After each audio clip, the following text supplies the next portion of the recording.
හරි. නතර කර දැනු කියන මට සශිනි.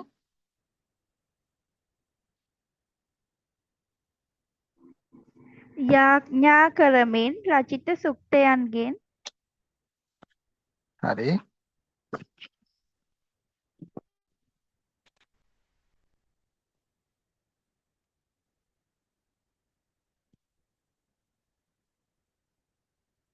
ඍග්වේදයේ සමන්විත වේ. ඍග්වේදයේ සමන්විත වේ.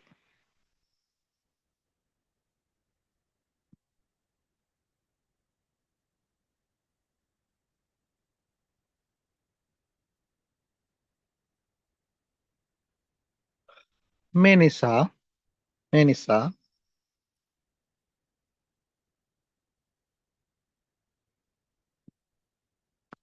ඉන්දු ආර්ය ආගමික විශ්වාසයන්ගේ ආරම්භය ඉන්දු ආර්ය ආගමික විශ්වාසයන්ගේ ආරම්භය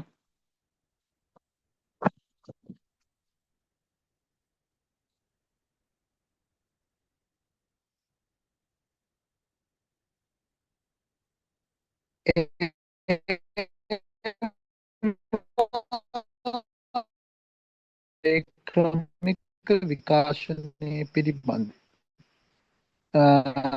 මොකද්ද සර්? මට කැඩි කැඩි ඇහෙන්නේ. විකාශනය පිළිබිඹු කරන කෙරෙහිදී ඒවායේ පුතේ කොතනින්දද මේ නිසා ඉන්දු ආර්ය ආගමික විශ්වාසයන්ගේ ආරම්භය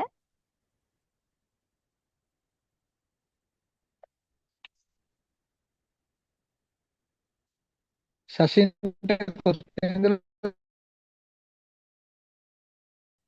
මේ නිසා ඉන්දු ආර්ය ආගමික විශ්වාසයන්ගේ ආරම්භය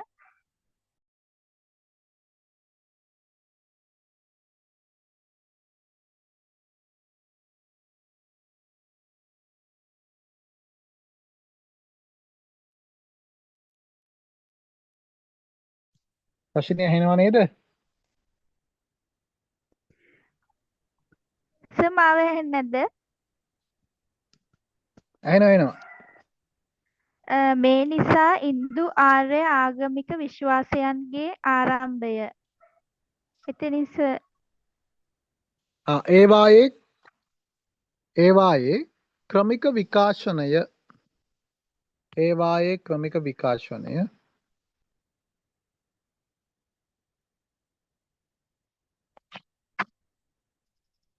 පිළිබිඹු කරන කැඩපතක්සේ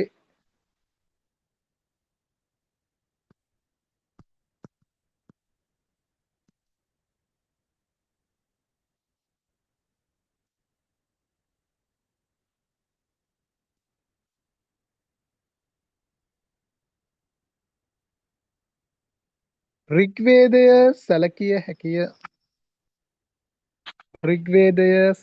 හැකිය.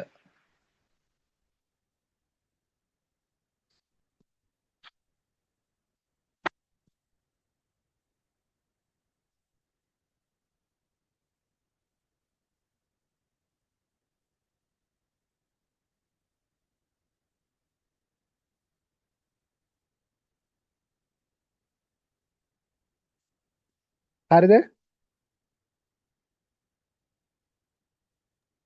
හරි සර්. හරි. අලුත් ඡේදය ලියන්න පුතේ. ඍග්වේදයේ තොරතුරු වලට අනුව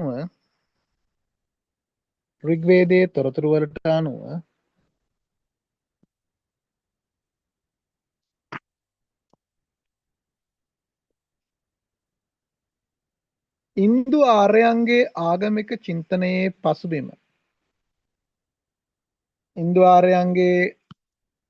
ආගමික චින්තනයේ පසුබිම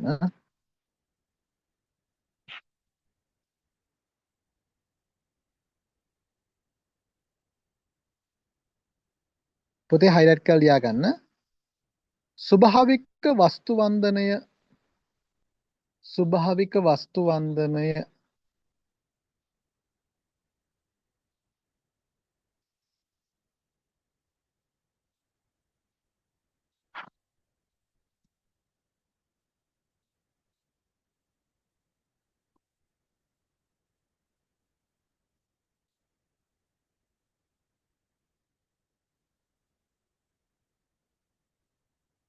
තුලින් ගොඩනැගෙන බව පෙනේ.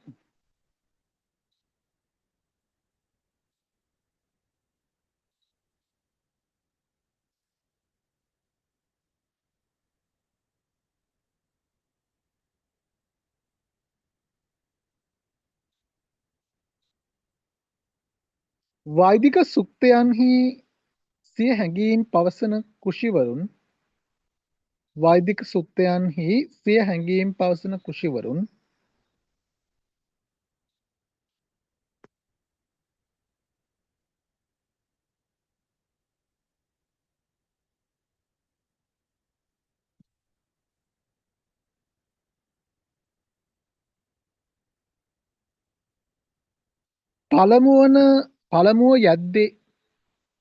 පළමුව යද්දේ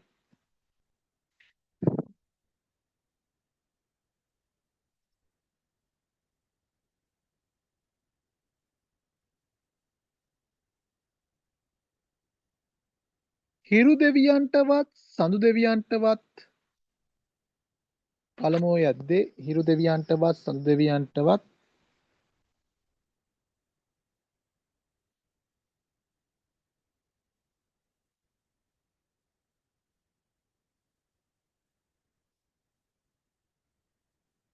ගිනි දෙවියන්ටවත් වෙන දෙවි කෙනෙකුටවත් නොවේ.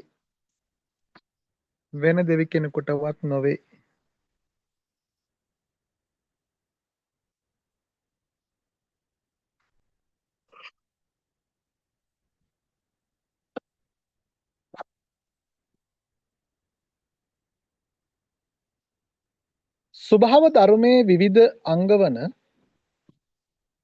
ස්වභාව ධර්මයේ විවිධ අංග වන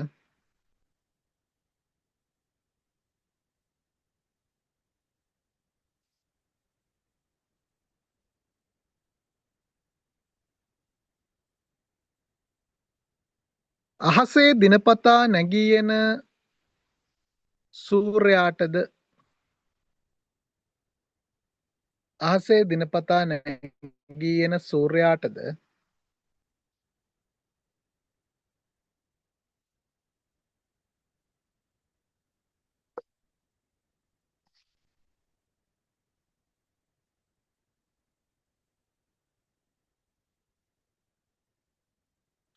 රාත්‍රියේ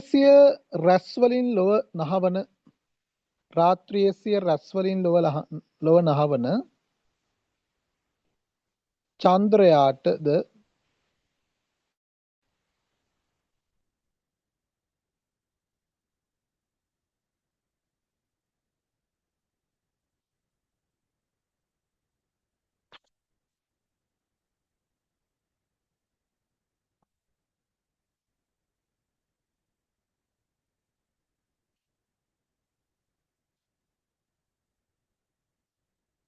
අහසේ සමහර විට බැබලෙන විදුලි එළියටද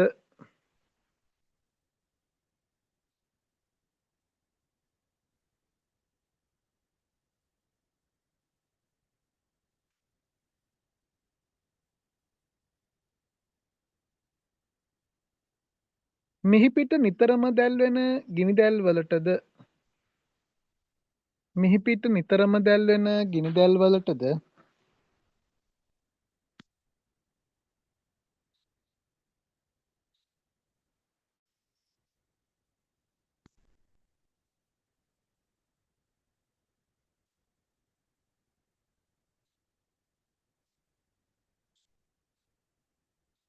ශාසනය ලියා ගන්නව නේද? ඔව් සර්. සද්දේ නැති හින්දා බැරි.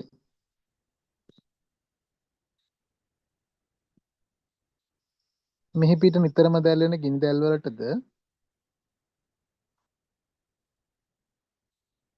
එසේම ඇසට පෙනෙන වෙනත් නොයෙක් ස්වභාවික වස්තුන්ටද වේ.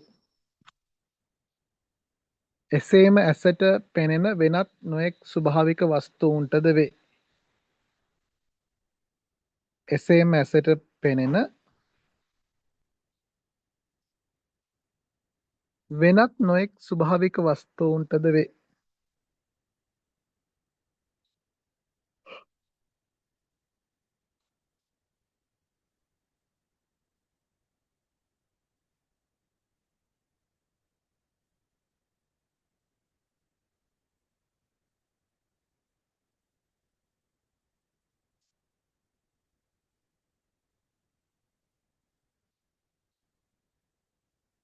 මෙසේ ඒ කවියන්ගෙන්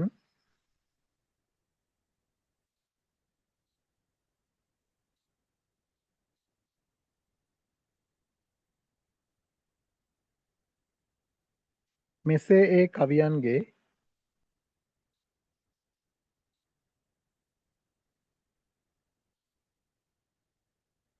විලාශයෙන් මේඝවර්ණාවෙහිද මෙසේ ඒ කවියන්ගේ විලාශයෙන් මේඝවර්ණාවෙහිද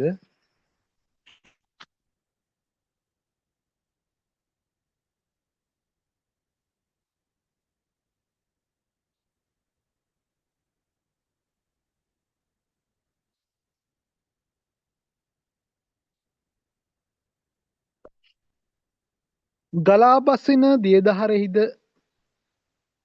ගලා බසින දියදහරෙහි ගලා බසින දියදහරෙහි ගලා බසින දියදහරෙහි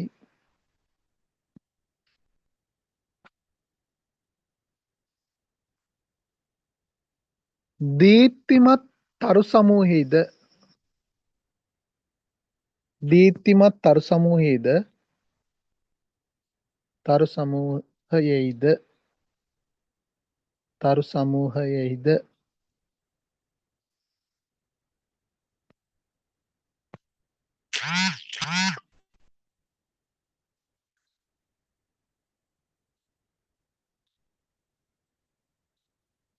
උදෑසන හිරු උදාවෙහිද උදෑසන හිරු උදාවෙහිද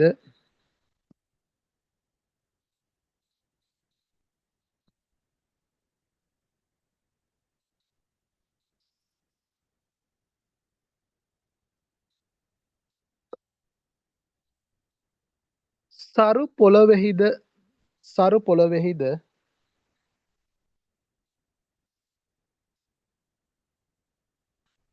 සරු පොළොවෙහිද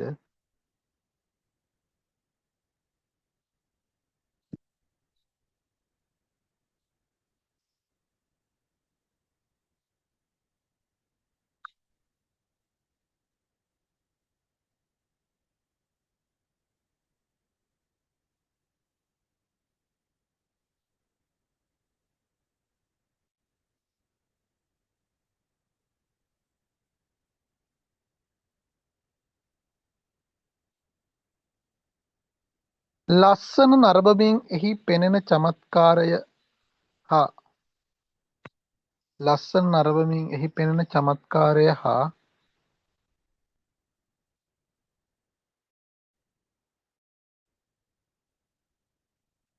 සෞන්දර්ය ගීතවලින්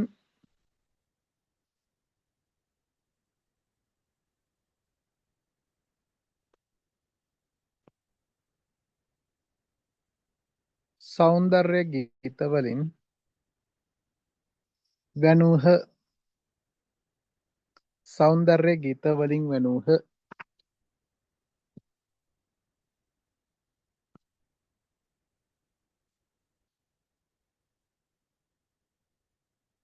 කල්යත්ම ඔවුන් ඒ ස්වභාවික වස්තූන්ට කල්යත්ම ඔවුන් ඒ ස්වභාවික වස්තූන්ට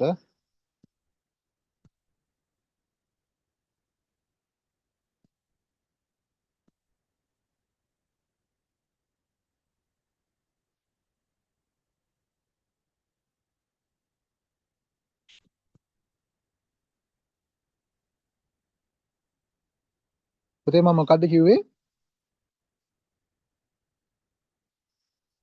ශෂිනී කල්යත්ම ඔවුන් ඒ ස්වභාවික වස්තුන්ට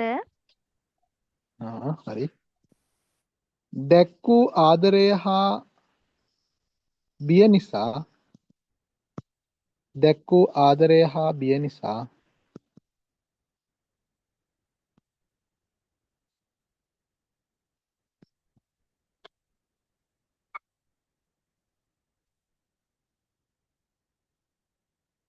දේව බලයක් ඒවාට ආරූඪ කිරීමට දේව බලයක් ඒවාට ආරූඪ කිරීමට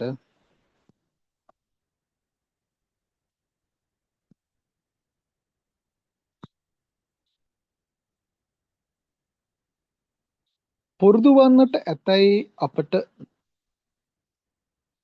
පුරුදු වන්නට ඇතැයි අපට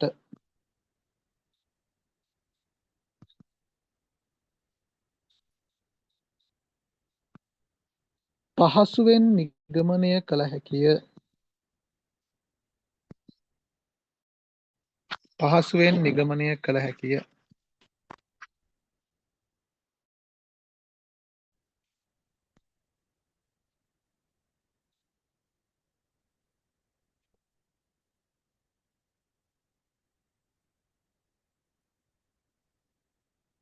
හරිද පුතේ? හරි සර්. හරි. අපි චුට්ටක් විස්තර කරගමු. දැන් මං කිව්වානේ ඉන්දියාවට පැමිණිච්ච ආර්යයන් අනාර්යයන්ව යටත් කරගෙන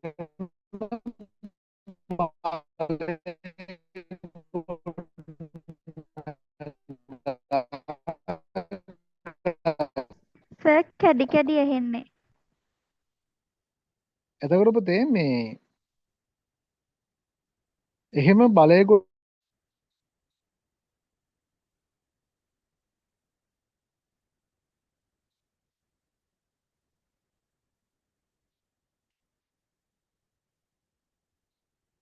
දැන් පුතේ ඇහෙනවද? ඔව් සර්. ශෂිනී ඇහෙනවද? ඔව් සර් දැන් දැන් අහගන්නකෝ. ඇහෙනවා. සික්කන ප්‍රශ්නයක් තියෙනවා පුතේ වැස්සෙහිඳ මෙහෙ. හරි. දැන් මම කිව්වා ඉන්දියාවට ආපු ආර්යයන් තමන්ගේ බලය ගොඩනගාගෙන කලින් තමන් අදහපු ඇදහිලි හා විශ්වාස ඉන්දියාව තුළ ස්ථාපනය කරන්න උත්සාහ කරා. ඇති කරන්න උත්සාහ කරා. හරිද? එතකොට මේ යුගයේ ආර්යයන්ගේ ආගමික චින්තනය හා ක්‍රියාකාරීත්වය නැත්නම් එයාලා මොනවද ඇදහිුවේ මොන වගේ ආගමික ඇදහිලිද පැවතුනේ ඔන්න ඔය කියන පිළිබඳ හොයාලා බලන්න තොරතුරු සොයලා බලන්න වෛදික සාහිත්‍යයේ ඉතා වැදගත් ප්‍රාමාණික මූලාක්ෂයක් විදිහට දක්වන්න පුළුවන්. කියන වෛදික සාහිත්‍යයේ ඉතා වැදගත් ප්‍රාමාණික මූලාශ්‍රයක් විදිහට දක්වන්න පුළුවන්. ඒකට ඒකෙදි අපිට හම්බ වෙනවා චතුර්වේදයක් සම්බන්ධයෙන්. ඒ කියන්නේ මේ අපි ගත්තම ආර්යයන් ඒ කාලේ අදහපු ඉගැන්වීම් මොනවද? එයාලාගේ ආගමික ක්‍රියාකාරීත්වය කොහොමද කියන කාරණාව දැනගන්න පුළුවන්.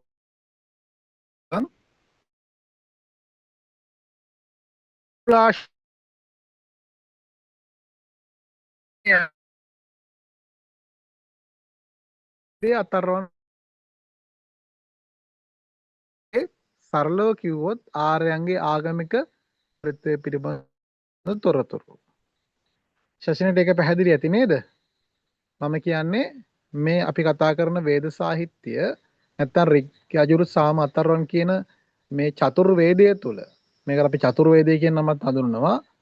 එතකොට මේ චතුර්වේදය තුල පුතේ තියෙන්නේ ආර්යයන්ගේ ආගමික චින්තනය හා ක්‍රියාකාරීත්වය. කොහොමද යාගේ ආගම ව්‍යාප්ත වුණේ? එතකොට ඒ සඳහා එයාලා මොනවද කරේ? ඔන්න ඔය ආදී වශයෙන් කාරණා තමයි තියෙන්නේ. එතකොට පුතේ මේ කියන රික් යජුරු සාම අතරවන් කියන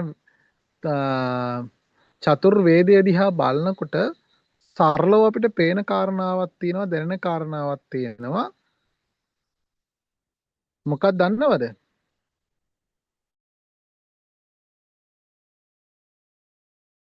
මේ ඉන්දියාවට ආර්යයන් ඇවිල්ලා ආක්‍රමණය කරන්නට පෙර ආර්යයන් විසින් අදහන ලද දෙවියන් ඉන්දියාවට පැමිණීමෙන් පසු ඇදහිමට පටන් ගත් දෙවියන් ද වර්ණාවට ලක් කරලා තියෙනවා කියලා. කියන්නේ ඉන්දියාවට එන්න ඉස්සෙල්ලා අදහපු දෙවියන් හා ඉන්දියාවට ආවට පස්සේ අදහපු දෙවියන් පිළිබඳ තොරතුරු වර්ණනා කරමින් නැත්තම් එයාලා පිළිබඳ කරපු වර්ණාවන් මේ ඍග්වේදය තුල අතුල් වෙලා තියෙනවා කියන කාරණාව පැහැදිලි කරගන්න පුළුවන්. කියන්නේ මේ වගේ තියෙන එහෙනම් මොනවද ඍග්වේදයේ ආදී ඍග්වේදයේ තියෙන මොනවද? ඉන්දියාවට ආක්‍රමණය කිරීමට පෙර ආර්යයන් අදහන්ට යෙදුණු දෙවියන් පිළිබඳවත් ඉන්දියාවට පැමිණීමෙන් පසු ඔවුන් ඇදහීමට පටන්ගත් දෙවියන් පිළිබඳවත් වර්ණා කරමින් තමයි ඔවුන්ට යාඥා කරමින් තමයි මේ අපි කතා කරන සුත්තයන් නිර්මාණය වෙලා තියෙන්නේ. එතකොට සරලව මං වාට කිව්වොත් පුතේ මේක සරලම කාරණාව තමයි මේ කියන විදිහට ආර්යයන්ට එක ආගමක් තිබිලා නැහැ. කියන්නේ අපි ගත්තම බහුදේවවාදයක් තමයි තිබිලා තියෙන්නේ. කියන්නේ ඒක දේවවාදයක් නෙමෙයි තිබිලා තියෙන්නේ බහුදේවවාදයක්. ඒ කියන්නේ එක ආගමක් නෙමෙයි අපිට දකින්න හම්බ වෙන්නේ. මුල් කාලීනව පුතේ අපි මේ කතා කරන වෛදික සාහිත්‍යය තුළ තියෙන තොරතුරු වලට අනුව ඒ කියන්නේ මේ ඍග්වේදයේ යජුර්වේදයේ සාමවේදයේ අථර්වණ වේදයේ කියන චතුර්වේදයේ තියෙන කරුණු අනුව ගත්තත් අපිට පැහැදිලි වෙන තේරෙන කාරණාව තමයි මේ කතා කරන ත්‍රිවේදය තුළ මේ කතා කරන චතුර්වේදය තුළ පැහැදිලිම කාරණාව තමයි බහුදේවවාදයක් තිබුණා කියන කාරණාව. දැන් මම ඔයාලට නෝට් එකේදී කිව්වා මේ හිරු දෙවියන් ඊළඟට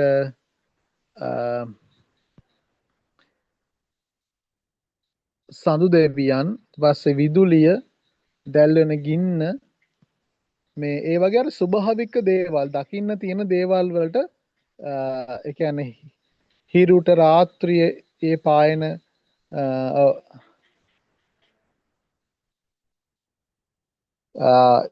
රාත්‍රී පායන චන්ද්‍රයාට අහසේ බැබලෙන විදුලිය එළියට ඊළඟට මං කිව්වා දැල්වෙන ගිනි වලට ආදී වශයෙන් මේ අර ඒක දේවවාදයක් නෙවෙයි බහුදේවවාදයක් තුල බහුදේවවාදයක් තමයි දකින්න තියෙන්නේ. කියන්නේ ඒක දේවවාදයට එහා ගියපු බහුදේවවාදයක් තමයි දකින්න තියෙන්නේ.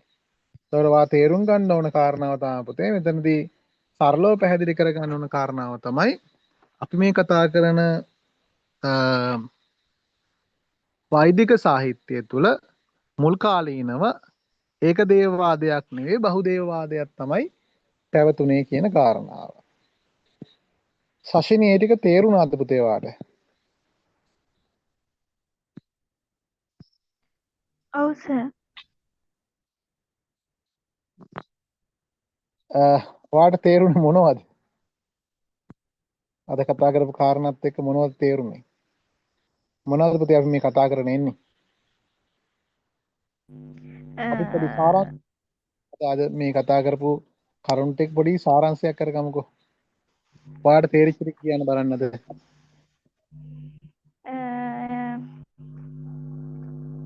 ඉන්දියාවේ ඒ කියන්නේ යුගය කොටස් 4කට බෙදෙනවා. වෛදික, බ්‍රාහ්මණ, ආරණ්‍යක, උපනිෂද් කියලා. එතකොට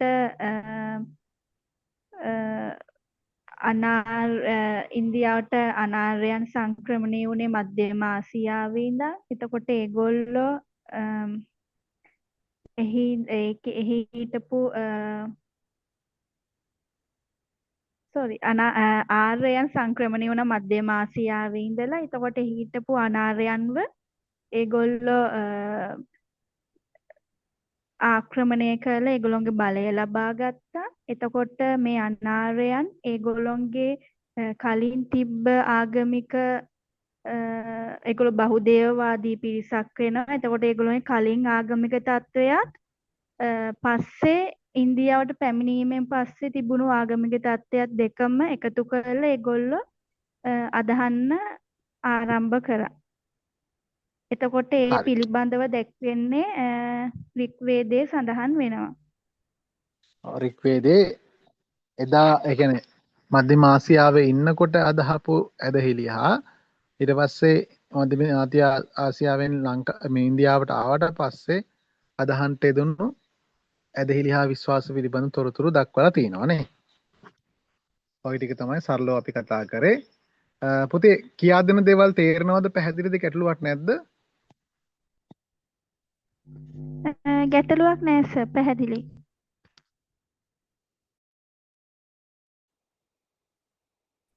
හරි. මේ ගෲප් එකට දාන්නම් ඔයාලට. ඒක කියව ගන්න මේ ටික ඊළඟ මේ නෝට් එකේ ඉතිරි කොටස. එහෙම අපි කරපු පාඩම් ටික පුළුවන් නම් ශෂිනී හොයාගන්න මේ අර්ධයට නැත්නම් මේ සෙම් එකට ඔයාලට කොච්චර පාඩම් ටිකක් කරලා තියෙනවද මොනවද ඒ පාඩම් ටික කියලා. ඒතර අපි ලේසි කියන්නේ සාමාන්‍යයෙන් යන ක්‍රමවේදය තමයි කැම්පස් එකේ උගන්වපු මාතෘකා වලින් විතරයි ප්‍රශ්න අහන්නේ. හදන්නේ. ඒ නිසා මේ පුතේ මේ පුළුවන් නම් මේ සැරේ 1001ට ආපු ප්‍රශ්න ටික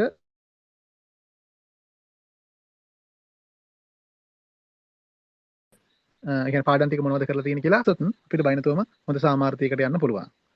ඔය වගේ දැන් ගිය සැරෙත් අපේ ළමයි කීප දෙනෙක්ම සම්බන්ධ වුණා මේ බාහිර උපාධි පන්තියට. ඉතින් විවිධ ප්‍රශ්න තිබිච්ච අය හිටියා. දරුවෝ හිටපු අම්මලා පවා හිටියා අපේ පන්තියේ. එයාලා කොහොම හරි කොච්චර ප්‍රශ්න තිබුණත් පුතේ මේ B මට්ටමින් එහා ප්‍රතිඵලයක් අරගෙන මේ එයාලා සමත් වෙලා තිබුණා. මම ඔයාලට තොරතුරු දෙන්නම් මේ කොහොමද කියලා. ඉතින් ඒ වගේ අර වැඩ කරත් ගොඩ යන්න පුළුවන්. ඒ නිසා මේ හරියට වැට්ටික් කරමු. අවසන් කාලේ එන්න පුළුවන් ප්‍රශ්න ටික ඊට පස්සේ කරන්න ඕන වැඩපිළිවෙල මොනවද? මේ ගොඩ දාගන්නේ කොහොමද? ගුරුවරයාගෙන් ලකුණු ගන්න කොහොමද? මේ සියල්ල පිළිබඳව තොරතුරු ඔයාලට කියලා දෙනවා විභාගයට ලං වෙනකොට. ඒ නිසා මේ පන්තියට සම්බන්ධ වීම තමයි වැදගත් වෙන්නේ. එක්කෙනෙක් හරි හිටියොත් තමයි පුතේ අපිට පන්තිය කරගෙන යන්න පුළුවන් වෙන්නේ. ගොඩක් ළමයි කරන්නේ සල්ලි බඳිනවා ක්ලාස් එකට එන්නේ නැහැ. රෙකෝඩින් ටිකක් විතරක් අහනවා. එහෙම කරගන්න එපා. පුළුවන් තරම් පන්තියට සම්බන්ධ වෙන්න උත්සාහ කරන්න. පන්තියට සම්බන්ධ වෙන කෙනාට ඒ ළමයාට ප්‍රශ්න අහලා නෝට් ඉල්ලගෙන අමතර කරුණු දැනගෙන හොඳ සාමාර්ථයකට ගිහිල්ලා ඉක්මනින්ම විභාග සමත් වෙන්න අවස්ථාව උදා කරගන්න පුළුවන්. එතකොට අපි 1001 1002 කියන යුනිට් දෙකම උගන්වනවා. එතකොට ඔයාලට කැමති කෙනෙකුට ඒ යුනිට් දෙකට අදාළව කරන දේශන වලට සම්බන්ධ වෙන්න හැකියාවක් තියෙනවා. ඒතර මම අද තෝරගත්තේ 1001 යටතේ ඊළඟට දිගටම මම දැන් කණ්ඩායම් දෙකක් බෙදාගෙන 1001 1002 කියන පාඩම් නැත්නම් යුනිට් දෙකට අදාළව දේශන පවත්වනවා. මේවට සම්බන්ධ වෙන්න සම්බන්ධ වුණොත් ඔයාලට හොඳ ප්‍රතිඵලයකට යන්න පුළුවන්. ශෂිනී එහෙනම් අද කරපු පාඩම් ටික හොඳට පැහැදිලි නේ පුතේ? ඔව් සර්. හරි මම PDF එක දාන්නම් ඔයාට. හරි සර්. බලාගෙන ඉදිරි වැට්ටි කරමු. හරි සර්. එතකොට හැමදාම සෙනසුරාදාට සර් තියෙන්නේ ක්ලාස් එක?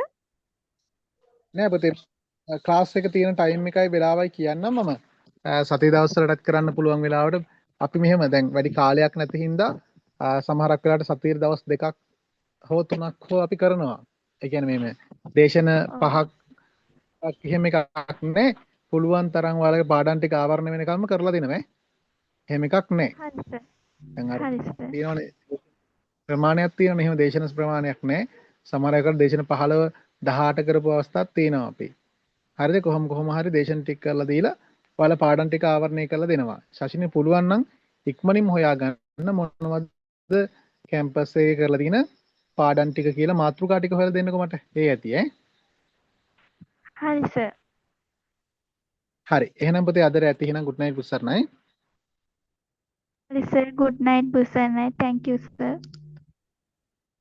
හරි.